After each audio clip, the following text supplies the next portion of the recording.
Друзья мои, всем здравствуйте! Рада приветствовать вас у себя в гостях.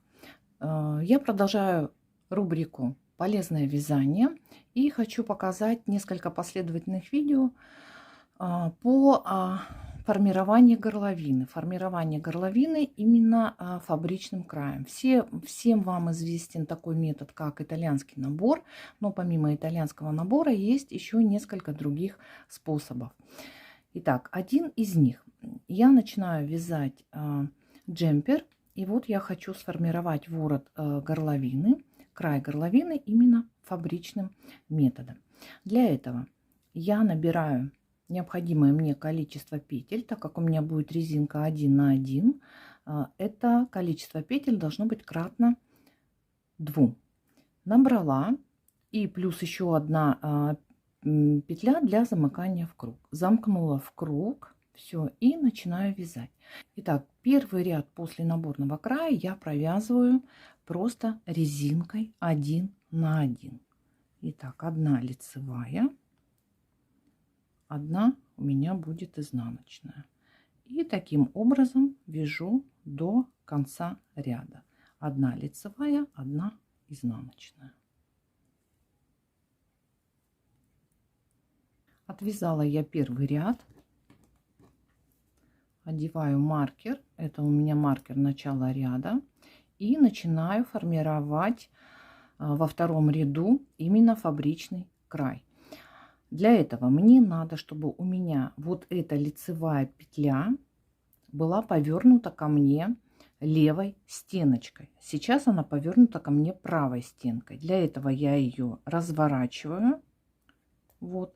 Теперь она повернута ко мне левой стенкой. Правая стеночка у нас сзади.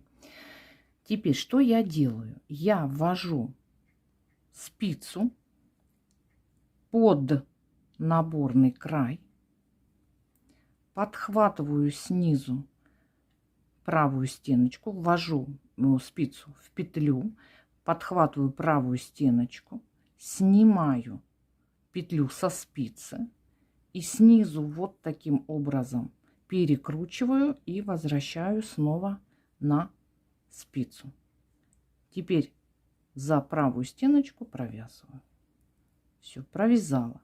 Следующая у меня петля изнаночная. Я ее провязываю как и положено, изнаночной петлей. Все. Следующая лицевая петля. То же самое. Разворачиваю к себе левой стенкой, развернула левой стеночкой, снизу ввожу спицу, снимаю петлю, вот таким образом ее перекручиваю под наборным краем, возвращаю на спицу и за правую стеночку провязываю.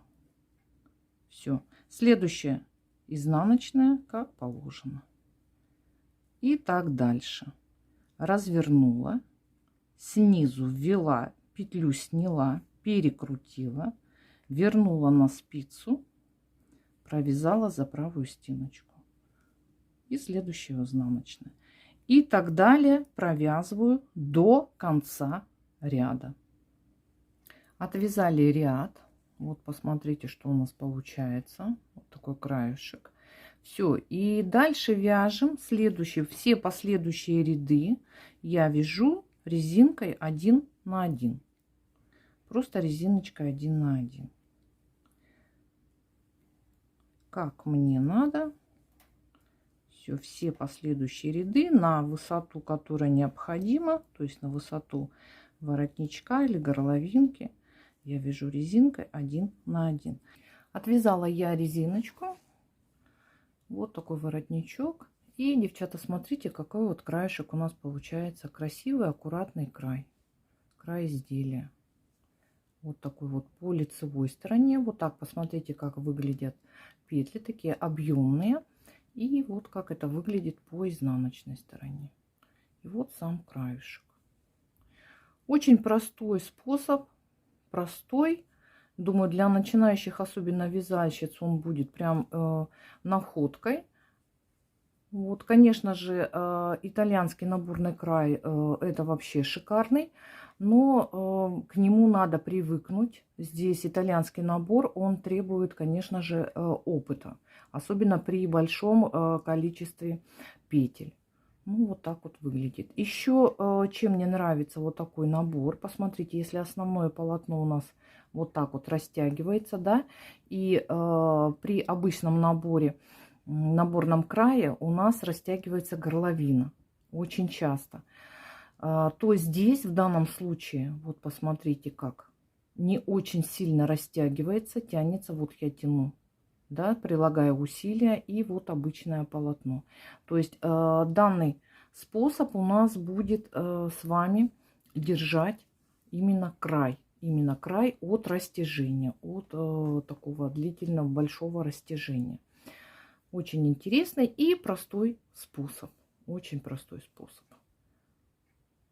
Кто пользовался этим способом, девочки, напишите в комментариях, какие есть плюсы, минусы. Может быть, другие вязальщицы, которые читают комментарии, обратят на это внимание. Вот. Ну, вот такой вот интересный способ. Мне кажется, очень красиво выглядит. Вот так. Можно использовать, если вы вяжете сверху, конечно, для горловины. Если вы вяжете снизу, опять же, можно использовать для низа изделия, для формирования края низа изделия, рукавов и в различных своих вязаных в шапочках. Можно также использовать, там, если снуды какие-то вы вяжете резиночкой. 1 на 1. Даже можно, думаю, что использовать его при вязании перчаток, рукавиц. Ну, очень красиво. Мне очень нравится. Я уже этот способ использовала. Сейчас вам покажу один свой проект.